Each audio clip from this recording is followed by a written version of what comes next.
Many are now questioning why it took so long to bring Letby to justice. One controversial explanation is race. As one detective put it, she was so beige, these are quotes, and vanilla that she didn't look like a serial killer, whatever a serial killer is supposed to look like. The president of the Royal College of Nurses, meanwhile, has claimed she would have been stopped sooner, Letby, if she wasn't white. And yesterday, Glamour magazine published an article saying white privilege helped Letby commit murders in plain sight, and she's still benefiting from it. So, is linking race to the failures in the Letby case justified? Can we learn anything from asking this question, or is it just simply divisive? Joining me to debate this, the author and journalist Jenny Kleeman, in the studio, and the former chair of the Institute of Equality and Diversity Practitioners, Linda Bellos, joining us down the line. Linda, as you're there, thank you for joining us. I'll start with you and say, is this a legitimate complaint that Letby was overlooked because she was white? I'm not sure. In part, it is right, but I would suggest that social class was also a matter. I wonder whether, if she had been white and working class, whether she would have had as much leeway to do the terrible things that she did. So, social class, ethnicity, all kinds of things in which she was particular and not necessarily reflecting the diversity of nursing. I think that she seems to have got away with terrible conduct because she had some privilege. And I don't think it's solely being white. I think more than anything, had she been white and working class, I'm not sure she would have got as much leeway to do the terrible things that she did. You're echoing there some of the comments, not, I don't think, deliberately, but that we've heard as well from various people, from nursing associations as well. Let's just remind ourselves what Glamour magazine said about this. Wouldn't normally sort of cite this as a serious, reference, nothing against Glamour magazine, but this was a really, really strident article they put out. Nadine Asbali here. Perhaps an immigrant nurse with subpar English and a foreign name could be a fitting figure for those unthinkable murders. We can imagine impoverished murderers, black murderers, Muslim murderers, because that's a narrative told to us by every tabloid paper going.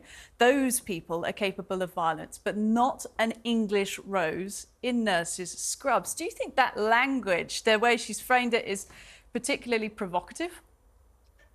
I don't know about provocative. I mean, it's that's journalism, frankly. I think it's partly right, but I do think that her social class seems to have played. I'm just thinking about the millions certainly many working class white women who are not privileged, for notwithstanding that they don't have the racism that I and many others experience. But I'm not sure that a white working class nurse would have got away with that.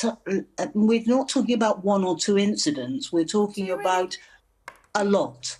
I want to bring Jenny in the studio. Jenny Kleeman joins us. She's been listening there, talking, and you've had some reactions to that. It's an argument that has been put out there as well, and we're hearing there from Jenny, not just race, but social class is playing into the reason that these murders were overlooked. The reason these murders were overlooked was because the hospital, there's going to be an inquiry, but what we know from what the many white consultants, as well as people of colour who reported Lucy Letby, they all said that they reported her, and the managers at the hospital were worried about the reputation of the hospital, and so they didn't take action. That is why she was able to get away with these murders, is because the hospital was trying to cover up for itself, was trying to protect its own reputation. And I think that discussions like this are a bit of a red herring, really, and it take the focus away from what we need to do to avoid things like this happening again.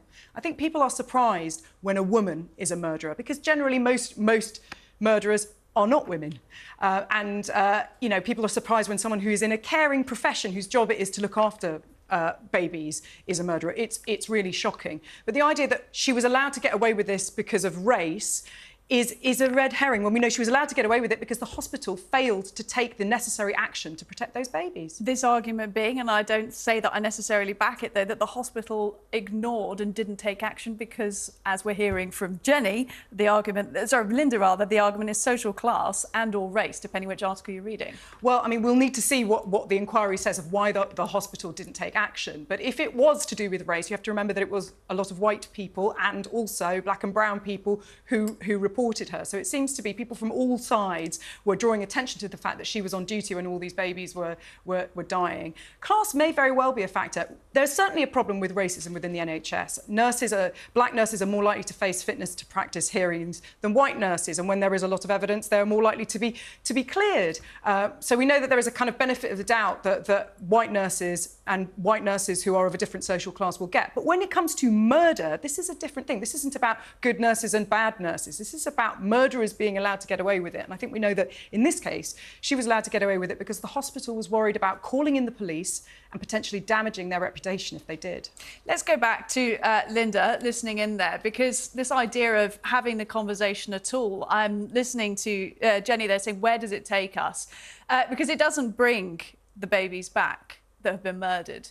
But does having discussion about this idea of how things are overlooked potentially stop similar crimes from taking place in the future? Is there any case for reform here, or is this all just a red herring? It's not a red herring. The word that comes to my mind is equality, and that means that there ought to be equal treatment for both patients, the babies who were born, and the nurses, the doctors, that being treated less favourably or more favourably is a reflection of inequality. So I put that point to you, but there are things about the treatment of people in hospital where social class does become a factor about who gets what. And in this case, that's not the same thing. I mean, what has happened is less favourable treatment for babies being murdered, being It's killed. one way of putting it, yeah. And somebody got away with it. These children will not come back. And some are damaged and are still alive. It's terrible. I continue to be shocked. I'm 72 years old. I've lived all of my life virtually in Britain. I am shocked that this has happened, but I don't know to what extent any politics has played a role. I don't know, but I am so shocked and disgusted that this has happened. That it's not just blaming people. A person Linda, did this. We are all shocked. We're all disgusted by this case. Look, thank you for joining us.